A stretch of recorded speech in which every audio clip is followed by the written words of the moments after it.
Aujourd'hui, nous irons de Londres à Brighton pour la réunion annuelle du Club des voitures de collection qui commémore les débuts de l'automobile.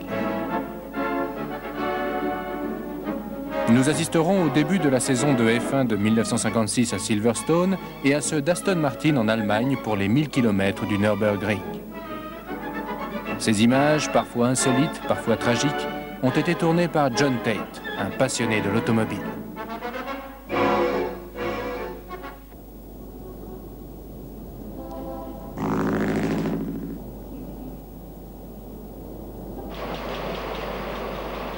Comme le veut la coutume, les participants à la réunion du Club des automobiles de collection se retrouvent au cœur de Londres, à Hyde Park.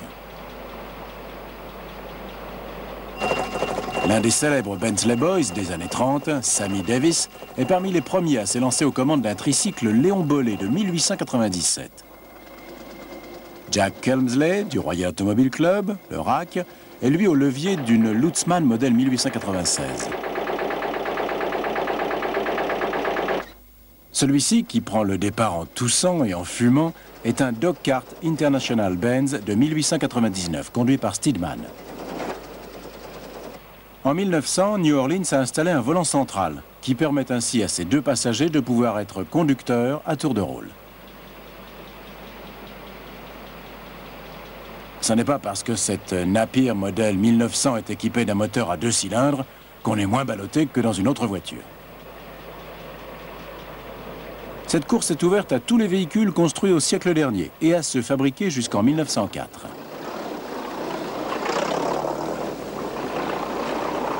Arrivé à Parliament Square, la course semble lancée pour de bon.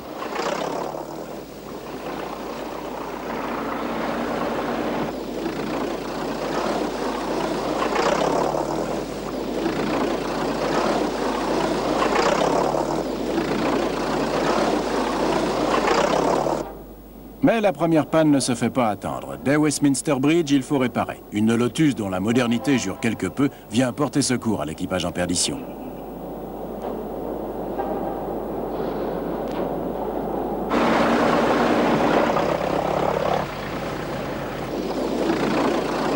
La famille Pierpoint est une des dernières à partir à bord d'une Morse de 1904.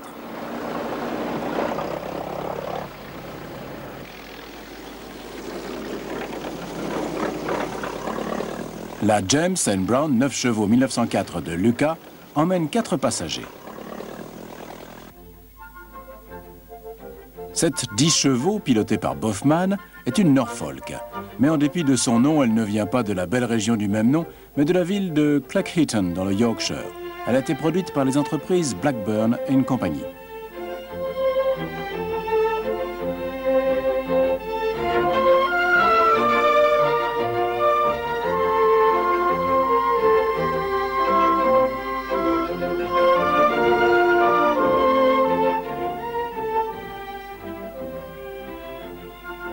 Englué dans la circulation moderne, je retrouve Leslie Briggs à bord de son tandem Humber à moteur monocylindrique avec le passager à l'avant.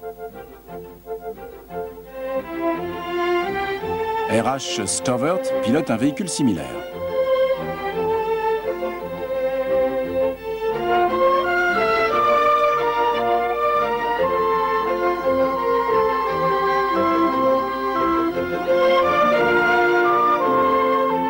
En arrivant à Streatham, je découvre une Humber d'un modèle beaucoup plus imposant, le tonneau de 10 chevaux de Mason. Suivi par une Jupiter de chez Jowett et une Saphir Armstrong Sidley. Je traverse Croydon et je découvre Neil Birdsley qui flâne au volant de sa Humberette à 2 places.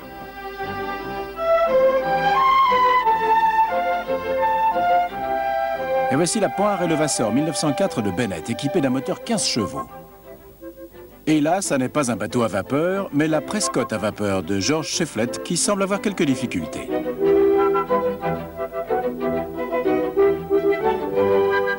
En longeant l'aéroport de Croydon, une 2 Dion-Bouton équipée d'un haut-vent se fait doubler. Une Sidley 1904 à moteur 6 chevaux dans laquelle Hugh Hunter roule à tombeau ouvert. Ce petit Orient Buckboard esselé, piloté par Brown, nous vient des États-Unis. Et voici le grand luxe avec le White Steamer de 1903 de Blackford. La route se fait plus pentue alors que nos pilotes entament la traversée des North Downs. L'entreprise Stephens a construit des automobiles pendant 7 ans seulement, entre 1898 et 1904. Et ce modèle appartient d'ailleurs à ses descendants.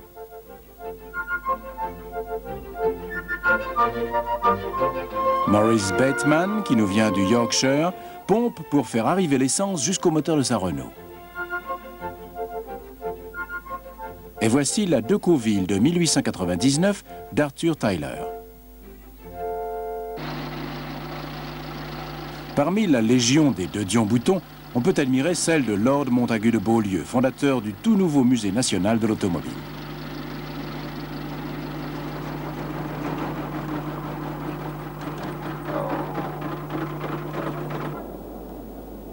Mais les réjouissances seraient imparfaites sans quelques bonnes petites crevaisons. Encore que manifestement, cette Peugeot de 1902 a d'autres problèmes.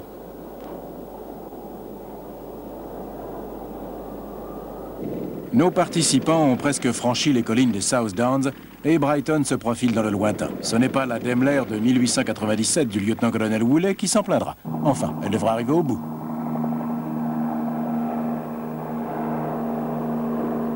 Je n'en dirai pas autant de ce modèle course de Dietrich de 24 chevaux qui appartient à Madame Shuttleworth.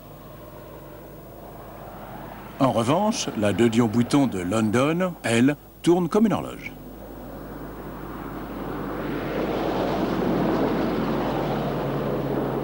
Un raccourci?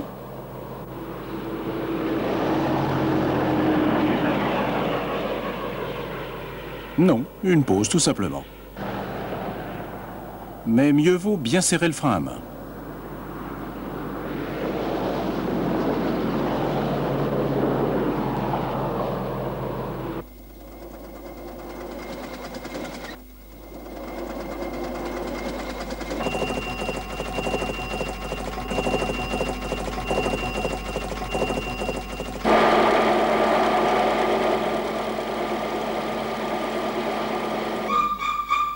La Peugeot 1904 de Davis tourne à merveille, tout comme la Wolseley 1902 du commandant Gardner.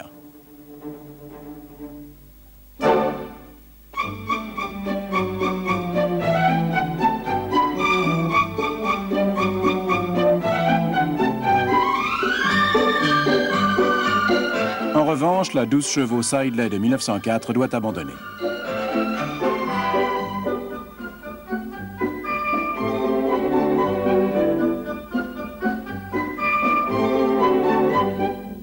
Certains doivent refaire quelques réglages avant de franchir les derniers kilomètres les séparant de Brighton.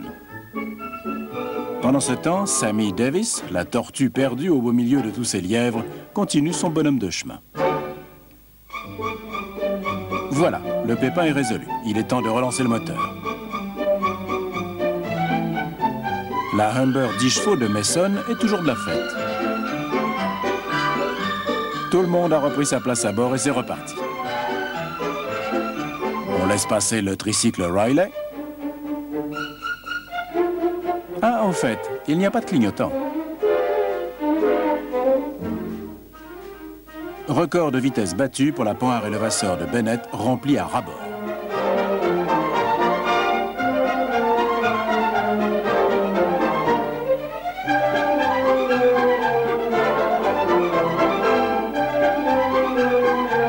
Perdues au milieu de la circulation moderne, toutes ces vieilles dames se comportent merveilleusement et vont pouvoir goûter bientôt les plaisirs de Brighton, la grande station balnéaire des côtes sud de l'Angleterre.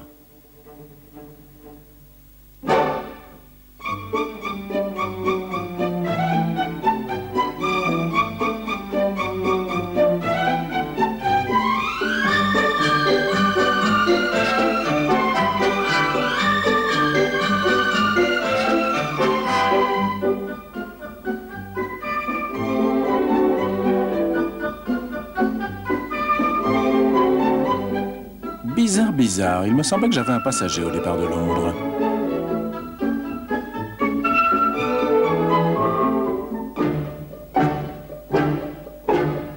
C'est bien la première fois que je vois une Ford Standard 8 doubler une autre voiture.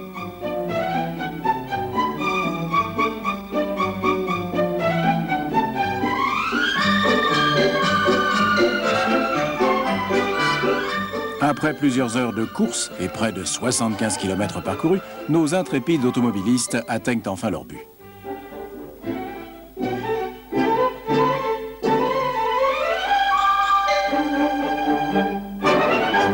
La Benz de 1896 de Lewis Evans était partie de Londres dans les premiers.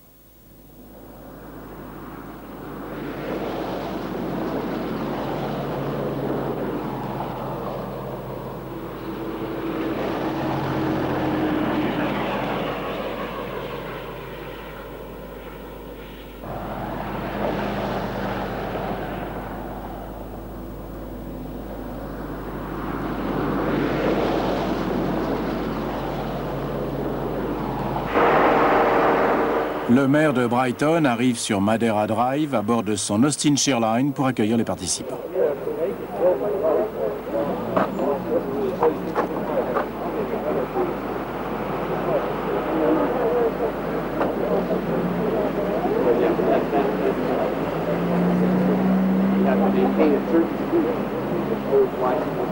Comme toujours, la foule s'est déplacée en masse jusqu'à Regency Esplanade.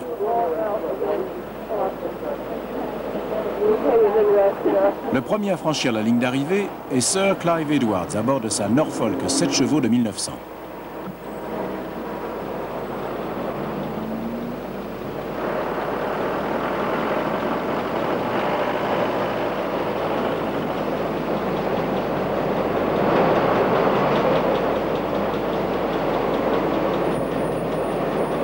Viennent ensuite les Stephens à bord de leur voiturette familiale.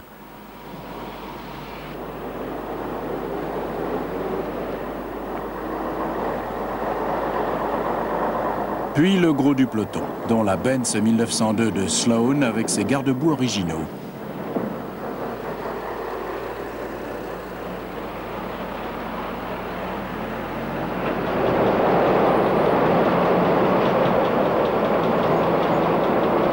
Sir Alec Croyton, général d'armée aérienne, a troqué ses avions pour une Dedion-Bouton de 1902.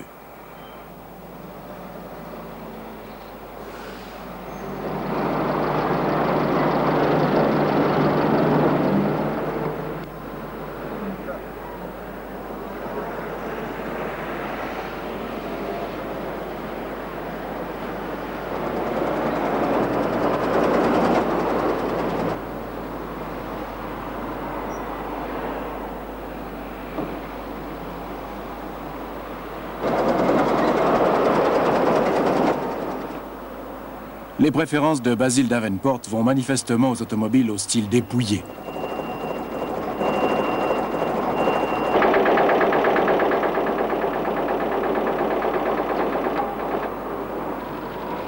Et arrive Wilfrid Andrews du Royal Automobile Club.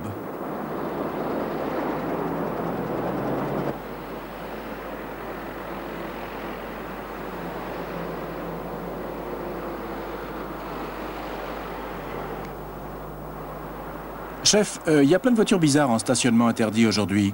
Qu'est-ce que je fais?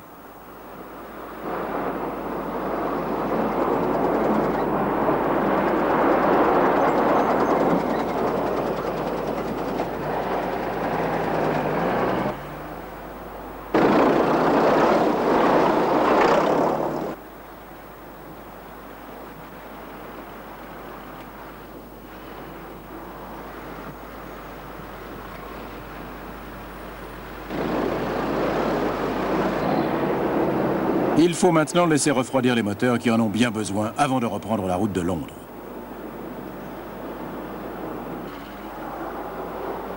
Manifestement, les tricycles ne sont pas équipés de marche arrière.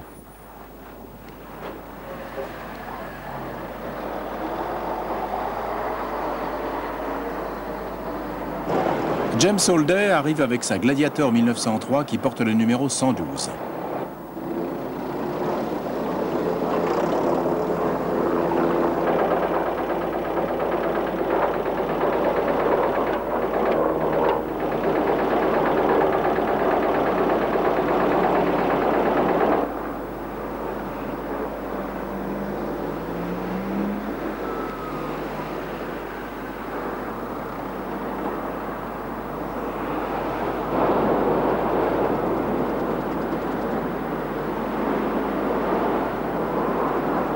Comme toujours, John Bolster, le rédacteur technique du magazine Autosport et commentateur de sport mécanique pour la BBC, est au volant de sa chère Panhard et Levasseur 1903. Pas de problème de marche arrière et il a même pensé au frein à main.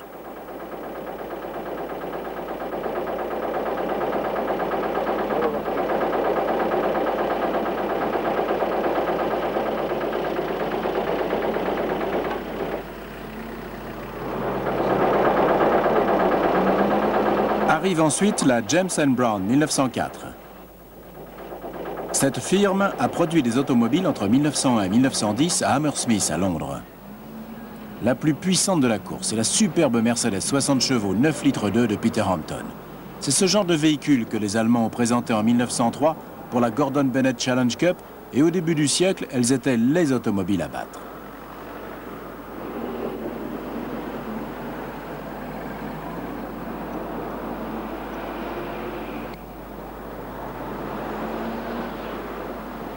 Et le flot de voitures de collection continue d'arriver tranquillement, décorant, ma foi, de fort belle manière la route du front de mer de Brighton.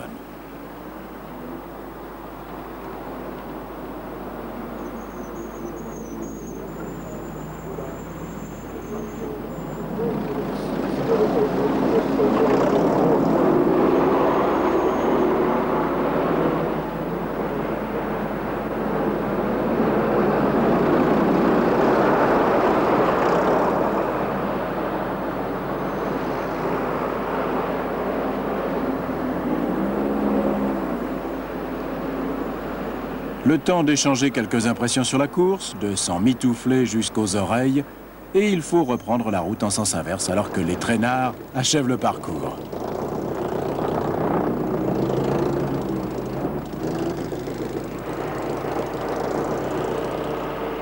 Notre tortue arrive enfin.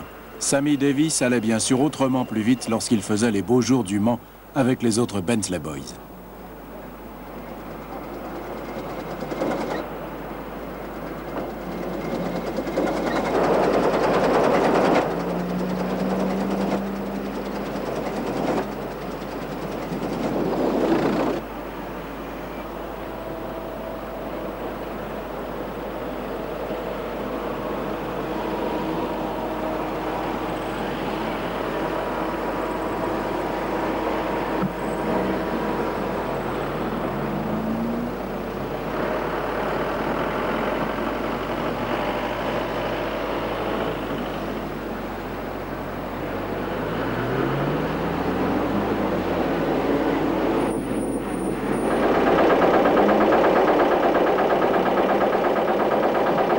Voici la Star de Johnson. Star est une des premières firmes qui a vécu le plus longtemps, puisqu'elle a produit des voitures jusqu'en 1932.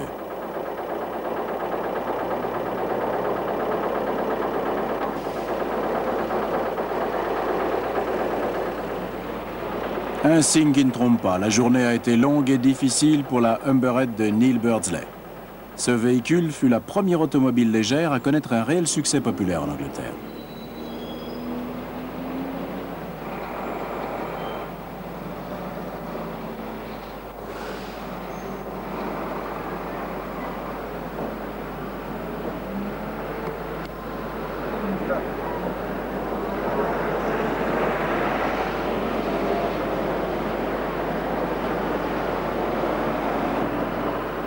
La Benz de Moore a elle aussi souffert. Un de ses amortisseurs n'a pas résisté au voyage. Pas de problème en revanche pour la Landaulet 1903 10 chevaux de Renault.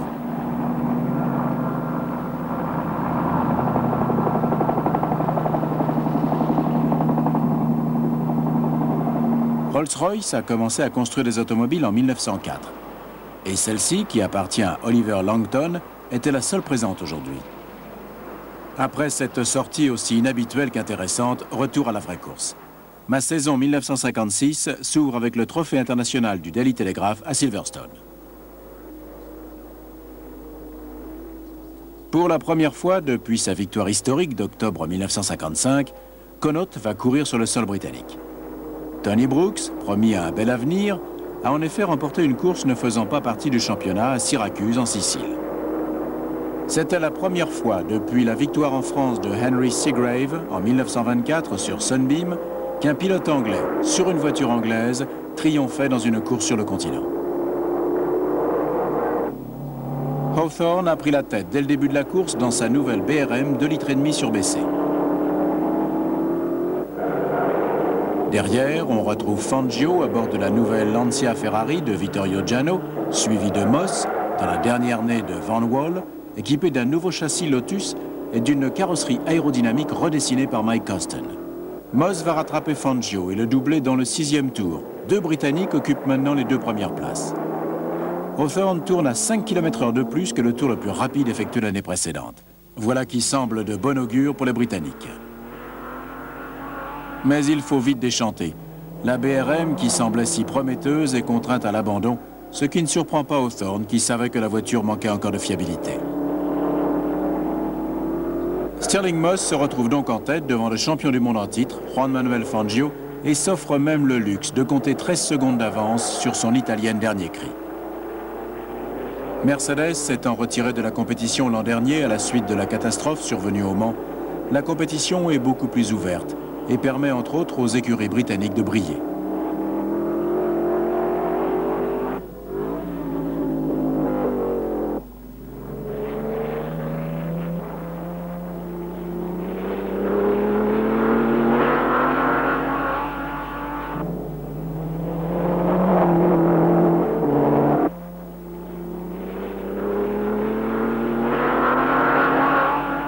Hélas, Fangio doit lui aussi abandonner. Problème d'embrayage et Moss l'emporte donc facilement. Cependant que Archie Scott Brown et Desmond Titterington offrent à Connaught les 2e et 3e places. 3 voitures britanniques aux 3 premières places, décidément la roue a tourné. Le lendemain de la Pentecôte, je me rends à Feltham pour voir les Aston Martin se préparer à une aventure toute nouvelle pour elles, les 1000 km du terrible Nürburgring. 2 Aston vont prendre le départ. La première, la DB3S numéro 9, châssis numéro 5, sera pilotée par Peter Collins et Tony Brooks, petit nouveau de l'écurie. Cette voiture a fait sa première course à Oulton Park lors de l'Empire Trophy en avril 1955. Plus récemment, avec cette même voiture, Roy Salvadori a gagné à Silverstone le jour de son terrible accident avec sa Maserati, accident qui lui a valu une jambe cassée et une commotion cérébrale. Aujourd'hui rétabli, Roy conduira avec Peter Walker la 2e Aston, la numéro 10, une DB3S au châssis numéro 8.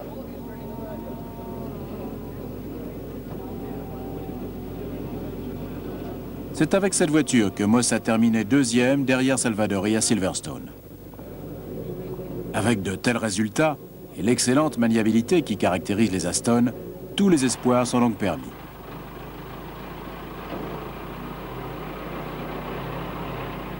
Les camions de transport s'apprêtent donc à traverser la Manche, la Belgique et l'Allemagne pour arriver au Nürburgring. Niché dans le massif de l'Eiffel, au nord-ouest du massif schisteux rhénan, le circuit a été construit en 1923. La République de Weimar, alors en proie à une profonde crise économique, a décidé de lancer une série de grands travaux pour générer des emplois, et c'est ce qui a permis sa réalisation près du château de Nürburg.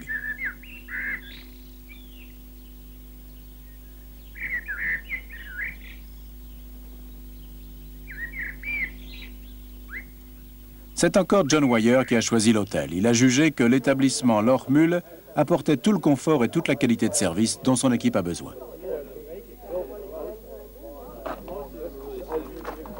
Wyer a convoqué son équipe pour une séance de travail. Pendant ce temps, au paddock, les mécaniciens effectuent les derniers réglages sur les voitures.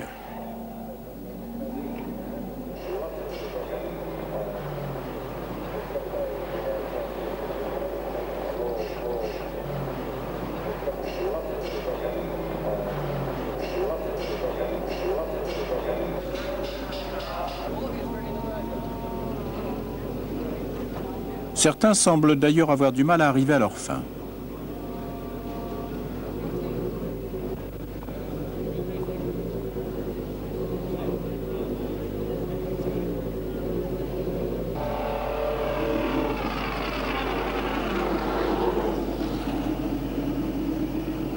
Mike Hawthorne et Desmond Titterington piloteront la Jaguar usine type D numéro 10.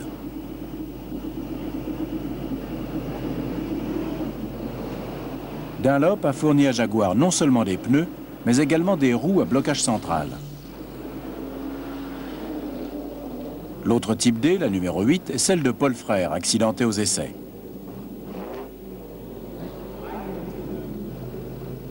Jaguar est déjà venu ici en 1955 par l'intermédiaire de l'écurie Écosse, qui s'est couverte de ridicule, leurs 2 voitures ayant perdu leurs freins durant les essais.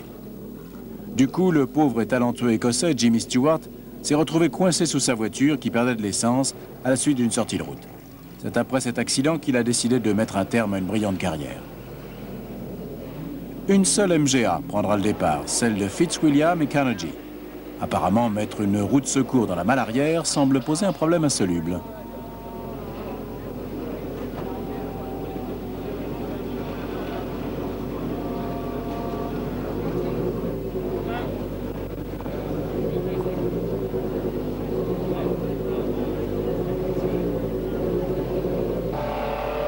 Moss a rejoint l'écurie Maserati. La marque au trident s'est offert la superbe Tipo 300S dont on attend beaucoup.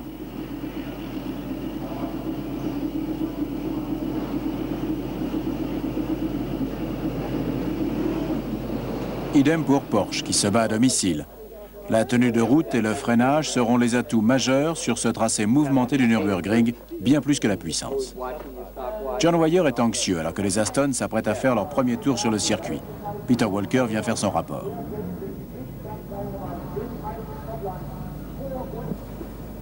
Leur soi-disant meilleure voiture tourne à plus de 8 secondes au tour que celle de Tony Brooks et à plus de 30 secondes de la Ferrari 3,5 litres 4 cylindres.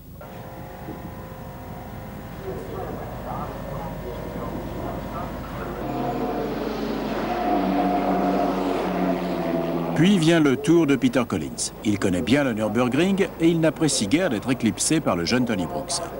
Ce nouveau venu chez Aston, qui n'a jamais mis les pieds sur ce circuit, s'est offert le luxe d'effectuer les meilleurs temps de l'écurie. Ça se coûte tellement, explique Peter, que le train arrière décolle et du coup la tenue de route est vraiment mauvaise.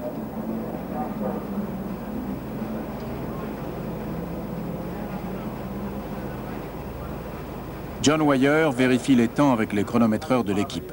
Pourquoi sont-ils si peu efficaces?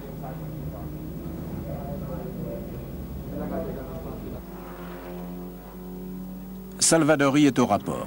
Même motif, même punition. Il tourne à 11 secondes derrière la plus rapide des Porsche, dont le moteur est moitié moins puissant.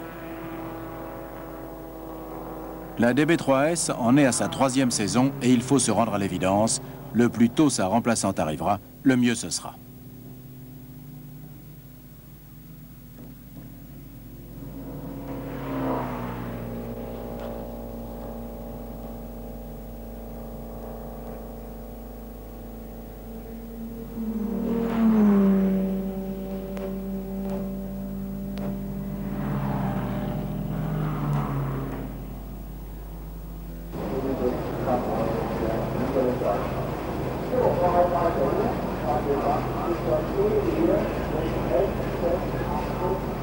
Pour la 2e séance d'essai, il pleut, comme souvent dans le massif de l'Eiffel. Contrairement au circuit routier du Mans, le Nürburgring n'est accessible qu'aux voitures de course. C'est donc Tony Brooks qui me fait faire le tour du propriétaire, mon Aston restant au garage et ma caméra étant réduite au rôle de passager.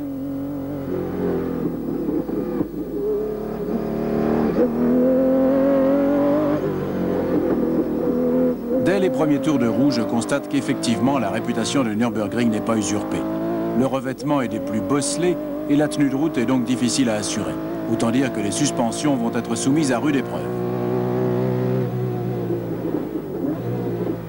Cette section du circuit montre bien pourquoi le Nürburgring donne aux coureurs l'impression de faire des montagnes russes. Il monte et descend sans arrêt et dans certaines portions, il n'est pas rare de voir les voitures décoller.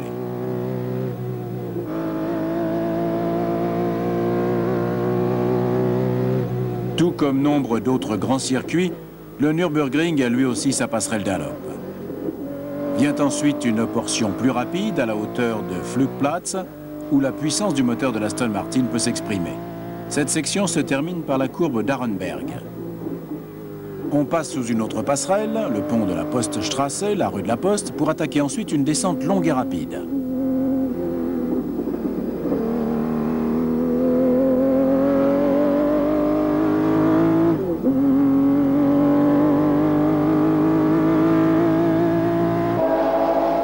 Maserati numéro 36 passe tout phare allumé, suivi de loin par une Porsche qui ne suit manifestement pas la cadence. Pendant que Collins passe au rapport,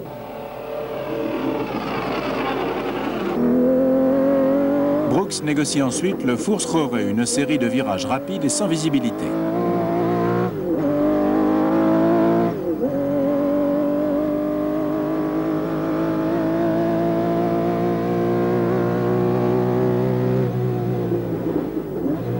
Et après le droit de Bergwerk et la série de virages qui suit, on arrive au carrousel où l'on trouve les courbes les plus importantes du circuit.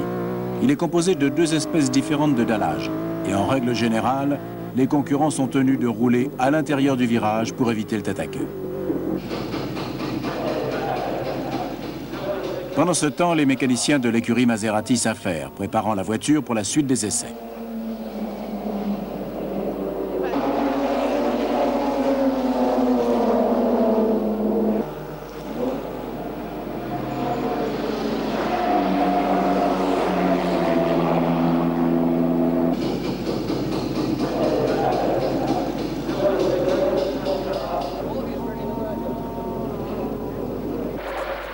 Le temps est particulièrement capricieux dans le massif de l'Eiffel et il tombe des cordes pendant une bonne partie des essais. Immanquablement, le paddock se transforme en bourbier.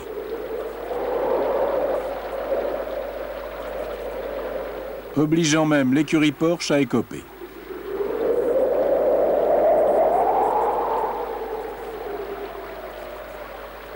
Et voilà comment on transforme une voiture de course en 4x4.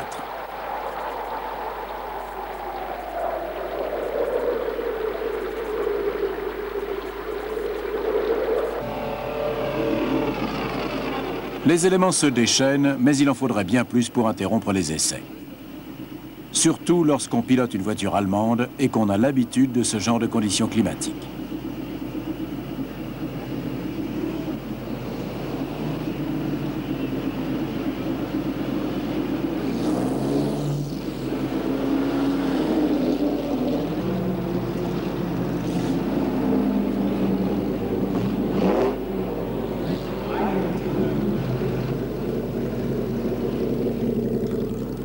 Ferrari aligne plusieurs voitures, dont deux 290, modèle 1000, équipées à l'arrière de suspensions de Dion et d'un nouveau V12 3,5 litres.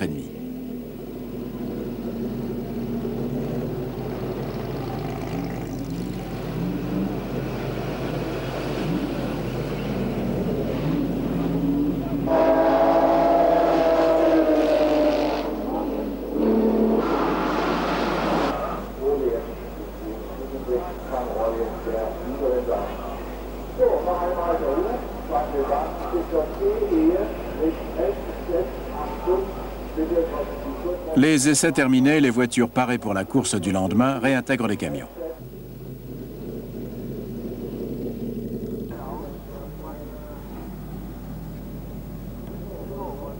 L'écurie Porsche profite d'une accalmie pour faire le plein de la voiture numéro 80. Et tandis que les chronométreurs analysent les temps effectués, les mécaniciens tentent de se réchauffer.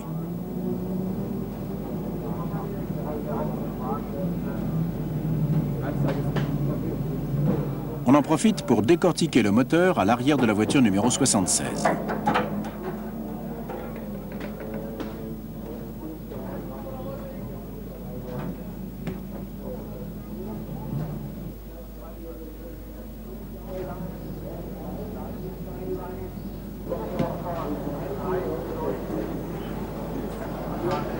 Bon appétit, messieurs.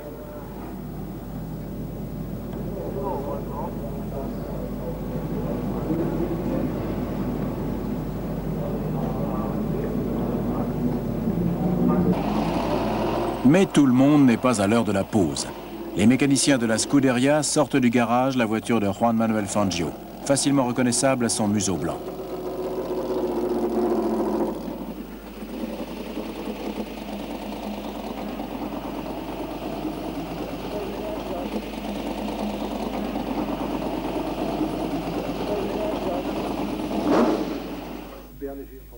Ainsi s'achève la séance d'essai. La course s'annonce des plus intéressantes.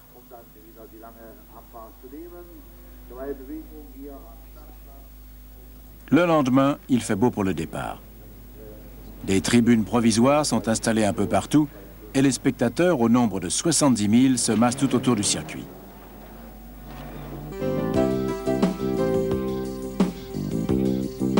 À 9 h, 57 voitures s'élancent. Mais c'est beaucoup trop tôt pour moi. Et puis j'ai le temps. La course va durer près de 8 heures. Comme d'habitude, Moss est le premier en tête avec sa Maserati, suivi par Hawthorne sur la Type D à injection. Dans le premier tour, le marquis de Portago est sorti de la route et a percuté l'accotement et une haie. Pendant ce temps, Fangio sur la Ferrari numéro 1 a pris le meilleur sur Hawthorne et s'est emparé de la deuxième place. Le troisième tour est en revanche plus funeste pour Ferrari. Musso sort de la route dans la courbe sud et sa voiture se renverse dans un fossé. Le pilote a de la chance, il s'en sort seulement avec un bras cassé.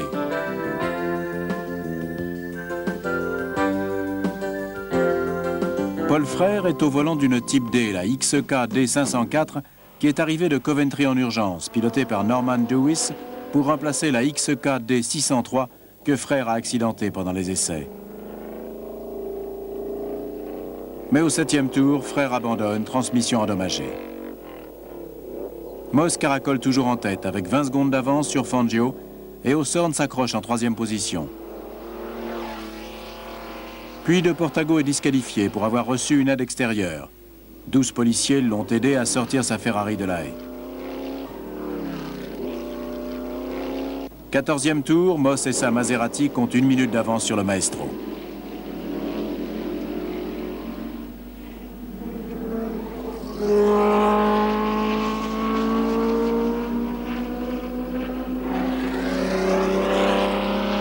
L'AMG a disparu et Brooks a pris le relais de Collins, dont les temps en course sont aussi mauvais que ceux réalisés aux essais. 15e tour, Moss entre au stand et passe le relais à Berra. La Maserati compte désormais 2 minutes 30 d'avance. Au tour suivant, Harry Schell remplace Piero Taruffi à bord de la deuxième Maserati en course, la numéro 6. Puis les ennuis commencent aussi pour Maserati. Berra entre au stand, le circuit chaotique ayant eu raison des suspensions arrière de la voiture. Et du coup, Castellotti prend la tête au volant de la Ferrari qu'il partage avec Fangio. De Portago est deuxième avec la Ferrari numéro 2 qu'il a pris derrière Phil Hill. Tant pis pour Ken Wharton, il n'aura pas de volant aujourd'hui. Hawthorne et Titterington sont troisièmes sur la Type D. La valse des pilotes et des voitures, parfaitement autorisée par les nouveaux règlements, commence également chez Maserati. Berra, le coéquipier de Moss, se retrouve donc au volant de la Maserati numéro 6, privant Schell et Taruffi de leur voiture qu'ils avaient pourtant réussi à hisser en 3e position.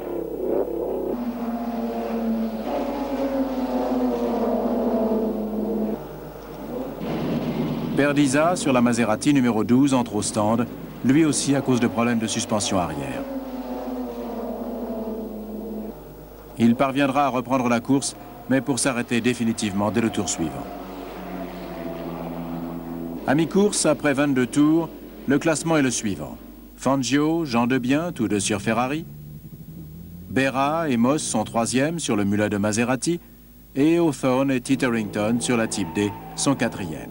À la surprise générale, on trouve en 5e position une Porsche Speeder 1500 aux mains de Wolfgang von Trips et d'Umberto Maglioli. Berra revient petit à petit sur le duo de tête et au 32e tour, quand Moss reprend le volant de la Maserati, il ne compte qu'une minute de retard. 7 tours plus tard, Hawthorne, dont l'arrière de la Type D a été enfoncé par une Porsche, commence à perdre de l'essence. On colmate la fuite au stand et Titterington repart à sa place. À 6 tours de la fin, c'est au tour de Fangio de rentrer au stand avec sa Ferrari.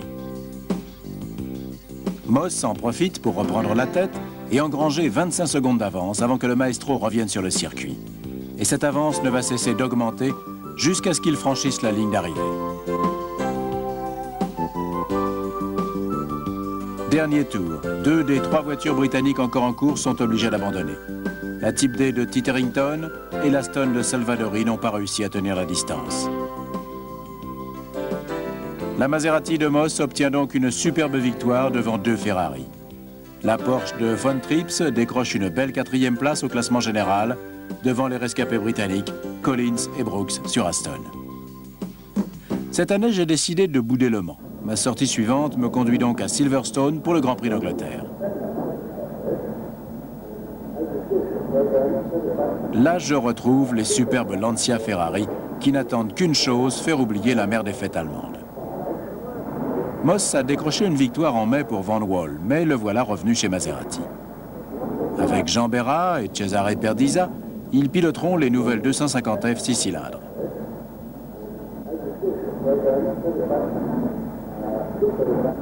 Fangio, champion du monde en titre, sera au volant de la voiture numéro 1.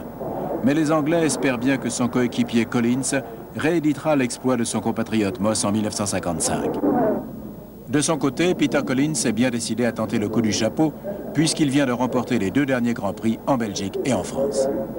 Le facétieux Harry Schell a réussi à placer sa Van Wall en 2e ligne. Le pilote de voiture de sport, Desmond Titterington, court pour Connaught en dépit du manque d'argent de l'écurie. Tout comme son coéquipier, Archie Scott Brown, qui a perdu une main. Pour remplacer Moss, Van Wall a fait revenir d'Argentine un semi-retraité en la personne de José Froilan González. Brooks est en 3e ligne, tandis que son coéquipier de chez BRM, Mike Hawthorne, est sur la première. À la dernière minute, on change une bougie sur la 3e Van Wall, celle de Maurice Trintignant. On affine également les réglages sur la Gordini de Manzon. Intéressante comparaison entre les habitacles de la Ferrari de Collins et de la BRM de Hawthorne.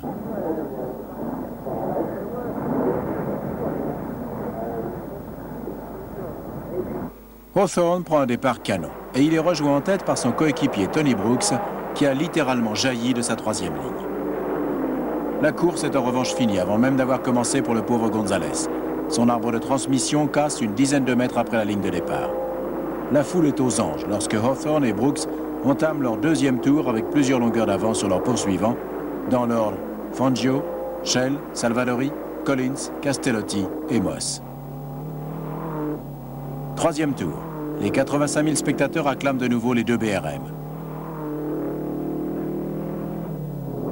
Fangio est toujours 3e devant la Van Wall de Schell. Et Moss dans les roues de Collins. 11e tour, Moss est 3e. Il double Brooks au freinage précédant le virage de Copse. Fangio, une fois n'est pas coutume, a fait un tête-à-queue et se trouve en 6e position.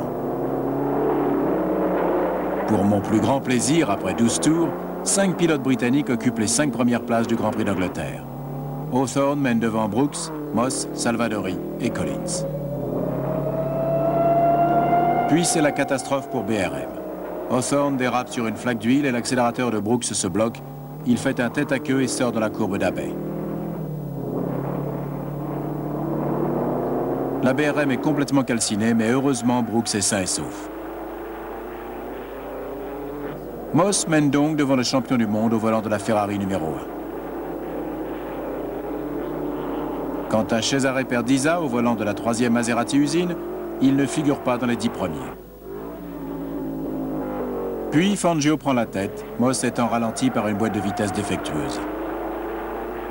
La foule fait tout pour le porter, mais la victoire s'est définitivement envolée pour Moss, qui a pourtant remporté 8 grandes courses cette année, dont le Grand Prix de Monaco. Peter Collins, qui a abandonné en raison d'une surchauffe moteur, a pris le relais de De Portago et est en 2e position. Moss pousse sa voiture à l'abri, il reste 4 tours à parcourir et les Ferrari sont en passe de réussir un doublé. Berra sur Maserati est 3e et Jack Fairman s'apprête à donner une belle 4e place à Connaught. Et sous les applaudissements, Fangio remporte son premier Grand Prix d'Angleterre.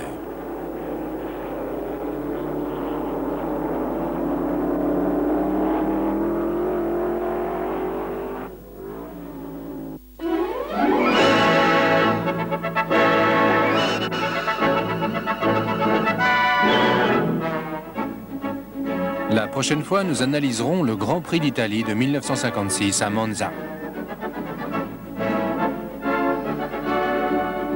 Nous assisterons au début de la saison 1957 à Oulton Park. Et nous irons à Monaco suivre le Grand Prix de F1. Alors à bientôt pour un nouvel épisode des Carnets secrets d'un passionné de l'automobile.